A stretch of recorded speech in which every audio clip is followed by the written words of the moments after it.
कलश ऐसे रखना है, क्योंकि इसके बाद अभी संकल्प होगा। संकल्प के बाद गणेश गौरी का पूजन होगा, कलश का पूजन होगा। 9 बिंदी लगा लें, पान के पत्ते पर 9 बिंदी लगा करके, नवग्रह का सूचक पान का पत्ता होता है, और उसको 9 बिंदी लगा करके आप या किसी प्लेट में 9 बिंदी लगा लें। एक प्लेट में 9 बिंदी लगाई आपने, और वो 9 बिंदी लगा करके आप उसको रख लीजिए, प्लेट में एक तरफ रख लीजिए, समझ लेना ये आपके नवग्रह भगवान है। ठीक है, ऐसे प्लेट में आप 9 बिंदी लगा करके रख लें, या पान के पत्ते पर 9 बिंदी लगा कर रखें। दोबारा हमारी बात सुन लें, कलश की ऐसे स्थापना कर लें, कलश का मंत्र हम पढ़ेंगे अभी थोड़ी देर में, और एक पान के पत्ते पर या एक प्लेट में 9 बिंदी लगा करके नवग्रहों का सूचक समझ करके उनको आप रख लें। अब यहाँ से हमारे आचार्य जी संकल्प पढ़ेंगे, संक्षिप्त विधि से संकल्प पढ़ा जाएगा, क्योंकि पहले ही थोड़ा सा हम लोग लेट हो चुके हैं। और जब संकल्प पढ़ा जाए, जहाँ पर ये बोले नामाहम, आप अपना अपना नाम बोलेंगे। जहाँ कहा जाए गोत्रम, वहाँ अपना अपना गोत्र बोलेंगे, और जिन्हें अपना गोत्र ना पता हो वहाँ आप कश्यप शब्द का संबोधन करें, कश्यप लगा करके आप अपना, ठीक है। और जब क्षेत्र बोलेंगे, स्थान बोलेंगे, आप बिहार में हैं, बिहार के पटना में हैं, आप गुजरात में हैं, जहाँ जहाँ पर आप हैं वहीं वहीं अपने उस क्षेत्र का आप नाम उच्चारण किया जाता है। देखो कितनी मुश्किलें आती हैं, आप लोग कार्यक्रम करना पड़ा, और दिल्ली के आते आते आज भी हमें मालूम है कि कैसे देवी माता ने ये अनुमति प्रदान की है इस कार्यक्रम को करने की, क्योंकि इंसान के हाथ में कुछ नहीं है। जब तक भगवान नहीं चाहते हैं आप ज्योत जलाने में भी सक्षम नहीं है, इसलिए भगवान की इच्छा मानिए। हमें मालूम है आप लोग बहुत मन में घबरा रहे होंगे, मेरे ये न छूट गया हो। अब कुछ मत सोचें, अभी पूर्ण पूजन बाकी है। अब संकल्प करना है, और संकल्प में आपको मन में यही सोचना है कि हे देवी माँ मेरा कल्याण करना, मेरे घर में श्री समृद्धि का वास रहे, और हे देवी माँ आप सदैव सदैव के लिए मेरे घर में मनोवांछित कार्यों को पूर्ण करती रहें। ठीक है, अब थोड़ा सा चम्मच में या किसी के पास अर्घी हो, चम्मच में थोड़ा जल ले लें, उसमें थोड़ा सा चावल डाल लें। संकल्प कराया जा रहा है, अब यहाँ से संकल्प पढ़ा जाएगा। सूक्ष्म विधि से आप संकल्प पढ़ें। संकल्प पढ़ा जा रहा है। सभी लोग 3 बार विष्णु भगवान का नाम लेंगे। ओम विष्णु, ओम विष्णु, ओम विष्णु, ओम विष्णु। हरि ओम। ओम विष्णु विष्णु विष्णु नमः परमात्मने श्री विष्णु पुराण पुरुषोत्तमस्य पृथिव्यां जम्बूद्वीपे भरतखंडे भारतवर्षे आर्यावर्तैक पुण्य क्षेत्रे। सभी लोग अपने अपने स्थान का नाम ले लेंगे। अपने अपने स्थान का नाम लें।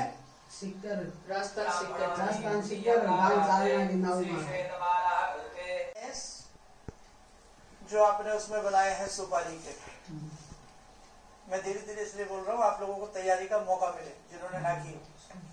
एक सुपारी पे आपने गणपति बनाए हैं, एक सुपारी पे आपने गौरी बनाई है, उनका नवग्रह का, और नवग्रह के साथ साथ आपके कलश देवता का।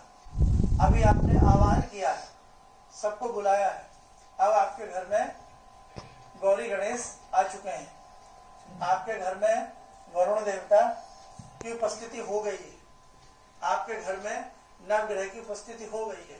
अब हमें उन्हें पूजन करना है। जैसे घर में मेहमान आता है, बैठने को क्या देते हैं, कुर्सी सोफा चेयर देते हैं, फिर हम उन्हें कुछ जलपान कराते हैं। ऐसी ही व्यवस्था हमारी सनातन परंपराओं से हमारे देवताओं के साथ भी जुड़ी हुई है। अब जैसे बैठने के नाम पे हम क्या देते हैं, फूल का आसन चढ़ाते हैं, है ना, धूप दीप अर्पण करते हैं, मिष्ठान का भोग लगाते हैं। तो ऐसे ही चरणामृत जो आपने बनाया, ये पंचामृत बनाया, उसका भी आपको छींटा देते चलेंगे, हम आपको बताते चलेंगे, आराम आराम से एक एक का करवाते चलिएगा। अब इसमें यह तीनों का ही हम करा देते हैं एक साथ, है ना। तो जब यहाँ से आपको बोला जाए कि ये चढ़ाइए, तब आपने तीनों स्थानों पर चढ़ाना है।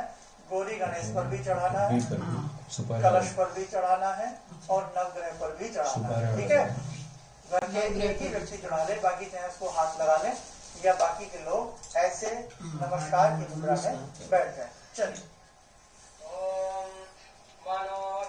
अब बंद कर रही मंत्र बंद कर दिया करा रही तुम उधर चढ़ा दो, ये से आकर 4 छींटे जल के मार दें सबके ऊपर 4 बार। फूल दे दे, फूल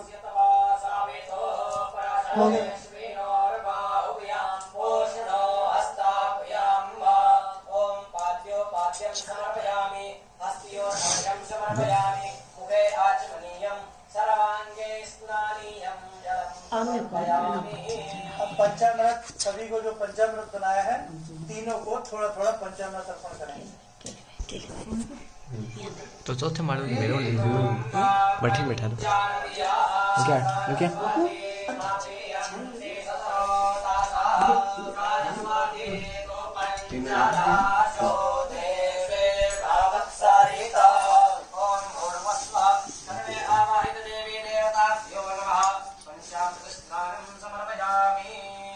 अब हमने आपको 4 बार शुद्ध जल का छींटा दे दीजिएगा सभी के ऊपर। अपने आप पर। अब हमने आपको यज्ञोपवीत लिखवाया था, जनेऊ लिखवाया था, तो तीनों को एक एक जनेऊ हर चढ़ाएंगे। अगर आपके पास जनेऊ नहीं है, हाथ में बांधने वाली जो ये मोली होती है उसके 3 तार ले लें, तीनों को चढ़ा। ये है हमारे पास जनेऊ है। चलिए बोलिए।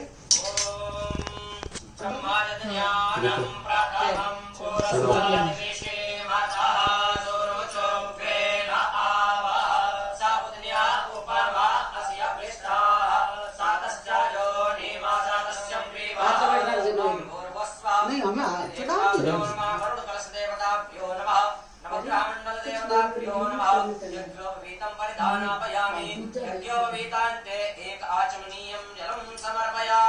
उन्हें जल का छींटा मार दे सब तीनों पर।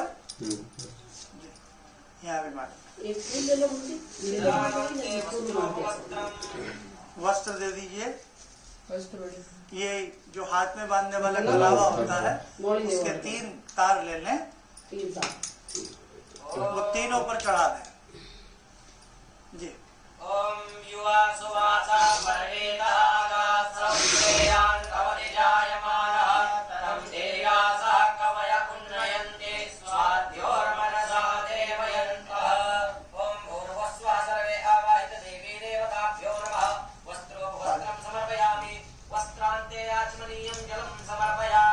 जल चढ़ा दीजिए थोड़ा थोड़ा सभी पर, फिर पुनः 3 बार जल चढ़ा दें थोड़ा थोड़ा। 3 बार लीजिए। पुनः चंदन का तिलक सबको तिलक लगा दीजिए। आप उधर लगाइए, लगाइए।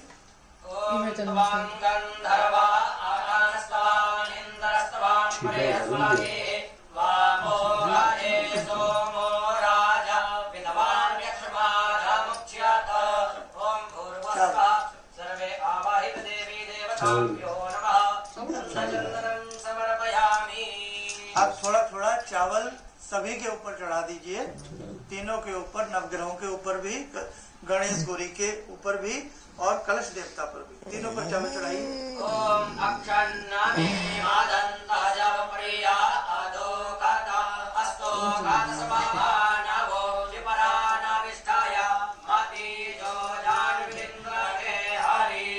आप तीनों पर पुष्प चढ़ा दीजिए।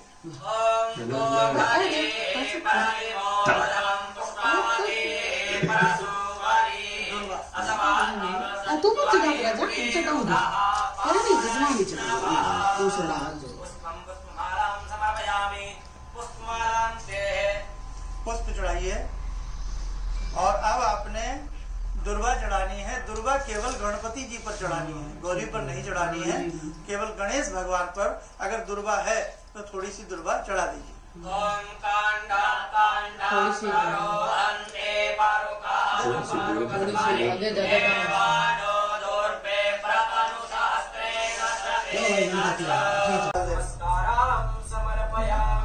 कलश के पास जल छोड़ दे, थोड़ा सा कलश के पास जल छोड़ दे। ओम अनेन कृतेन पूजनेन श्रीदेवी देवताभ्यो नमः प्रियन्तां नमः। अब माता दुर्गा जी, इंद्राक्षी, जो भी स्वरूप आपके पास हो वो ऐसे आपको दिख रहा है, ऐसे एक बड़ी परात में या आप कहीं पर उनको थोड़ा सा नीचे फूल चावल डाल करके आराम से भगवती को स्थान दें। काम होता है कि हे भगवती, हे जगजननी, हे भक्तवत्सला, हे करुणामयी, आज अक्षय तृतीया पर आपने मुझे ये अवसर प्रदान किया है कि मैं अपने बंधु बंधुओं के साथ, परिवार के साथ आपका ये विशेष पूजन कर रहा हूँ। आप यकीन माने, ये पूजन पहले हम लोग मंदिर कर रहे थे, बड़े मंदिर में, अपने जो मंदिर है वहाँ ये पूजन होने वाला।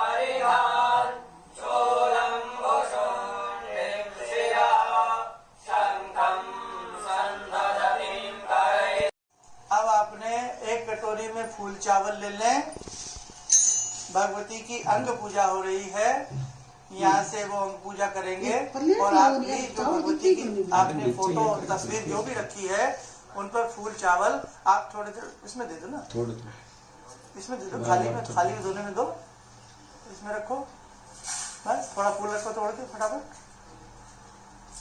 फूल रखो इसमें। एक दोने में आप फूल चावल ले लीजिएगा।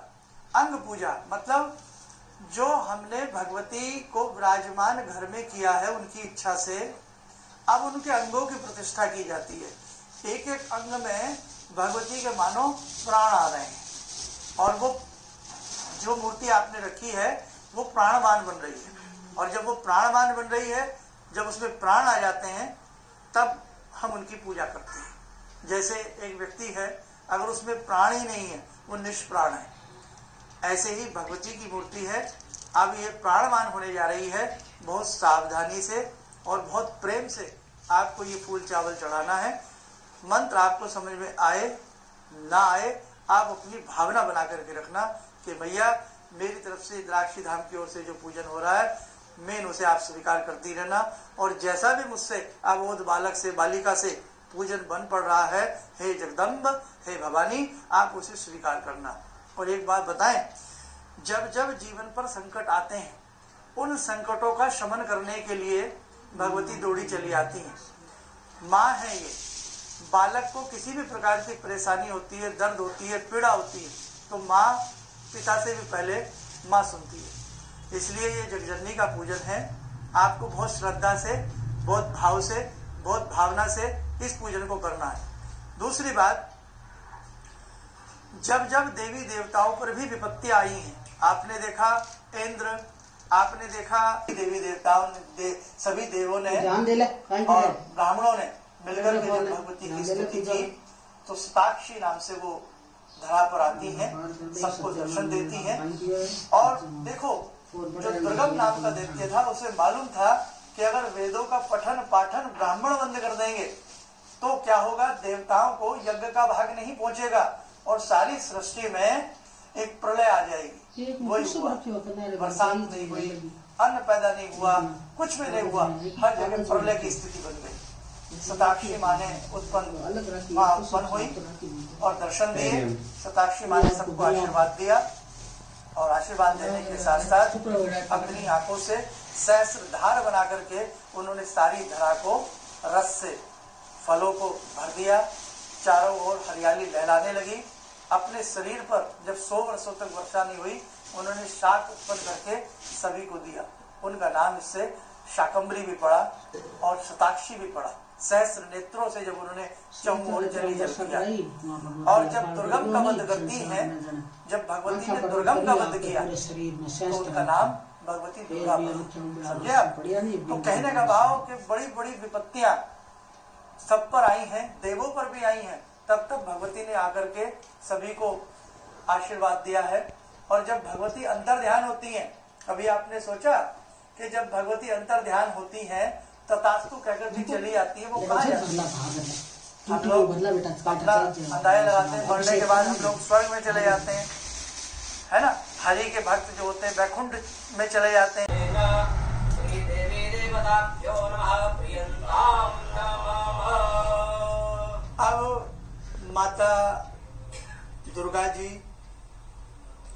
सताक्षी जो भी स्वरूप आपके पास हो वो ऐसे आपको दिख रहा है, ऐसे एक बड़ी परात में या आप कहीं पर उनको थोड़ा सा नीचे फूल चावल डाल करके आराम से भगवती को स्थान दें। नाम होता है कि हे भगवती, हे जगजननी, हे भक्त वत्सला, हे करुणामयी, आज अक्षय तृतीया पर आपने मुझे ये अवसर प्रदान किया है कि मैं अपने बंधु बांधवों के साथ, परिवार के साथ आपका ये विशेष पूजन कर रहा हूँ।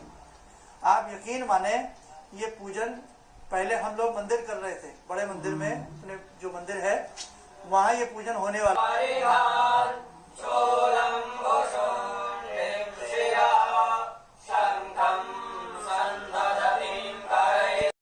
अब आपने एक कटोरी में फूल चावल ले लें, भगवती की अंग पूजा हो रही है, यहाँ से वो अंग पूजा करेंगे और आपकी जो भगवती की आपने फोटो तस्वीर जो भी रखी है उन पर फूल चावल आप थोड़े इसमें दे दो ना, थोड़े इसमें दे दो, खाली में धोने में दो, इसमें रखो, बस थोड़ा फूल रखो, तोड़ के फटाफट फूल रखो इसमें। एक दोने में आप फूल चावल ले लीजिएगा। अंग पूजा मतलब जो हमने भगवती को विराजमान घर में किया है उनकी इच्छा से, अब उनके अंगों की प्रतिष्ठा की जाती है। एक एक अंग में भगवती के मानो प्राण आ रहे हैं और वो जो मूर्ति आपने रखी है वो प्राणवान बन रही है, और जब वो प्राणवान बन रही है, जब उसमें प्राण आ जाते हैं तब हम उनकी पूजा करते हैं। जैसे एक व्यक्ति है, अगर उसमें प्राण ही नहीं है वो निष्प्राण है, ऐसे ही भगवती की मूर्ति है। अब ये प्राणवान होने जा रही है, बहुत सावधानी से और बहुत प्रेम से आपको ये फूल चावल चढ़ाना है। मंत्र आपको समझ में आए ना आए, आप अपनी भावना बना करके रखना कि भैया मेरी तरफ से द्राक्षी धाम की ओर से जो पूजन हो रहा है मैं उसे आप स्वीकार करती रहना, और जैसा भी मुझसे अबोध बालक से, बालिका से पूजन बन पड़ रहा है, हे जगदम्ब, हे भवानी, आप उसे स्वीकार करना। और एक बात बताएं, जब जब जीवन पर संकट आते हैं उन संकटों का शमन करने के लिए भगवती दौड़ी चली आती हैं। माँ है ये, बालक को किसी भी प्रकार की परेशानी होती है, दर्द होती है, पीड़ा होती है, तो माँ पिता से भी पहले माँ सुनती है। इसलिए ये जगजननी का पूजन है। आपको बहुत श्रद्धा से, बहुत भाव से, बहुत भावना से इस पूजन को करना है। दूसरी बात, जब जब देवी देवताओं पर भी विपत्ति आई है, आपने देखा इंद्र, आपने देखा देवी देवताओं ने, सभी देवों ने और ब्राह्मणों ने मिलकर के जब भगवती की स्तुति की तो सताक्षी नाम से वो धरा पर आती हैं, सबको दर्शन देती हैं। और देखो, जो दुर्गम नाम का दैत्य था उसे मालूम था कि अगर वेदों का पठन पाठन ब्राह्मण बंद कर देंगे तो क्या होगा, देवताओं को यज्ञ का भाग नहीं पहुंचेगा और सारी सृष्टि में एक प्रलय आ जाएगी। वही हुआ, बरसात नहीं हुई, अन्न पैदा नहीं हुआ, कुछ भी नहीं हुआ, हर जगह प्रलय की स्थिति बन गई। सताक्षी माँ ने उत्पन्न हुई और दर्शन दिए। सताक्षी माँ ने सबको आशीर्वाद दिया और आशीर्वाद देने के साथ साथ अपनी आंखों से सहस्त्र धार बना करके उन्होंने सारी धरा को रस से, फलों को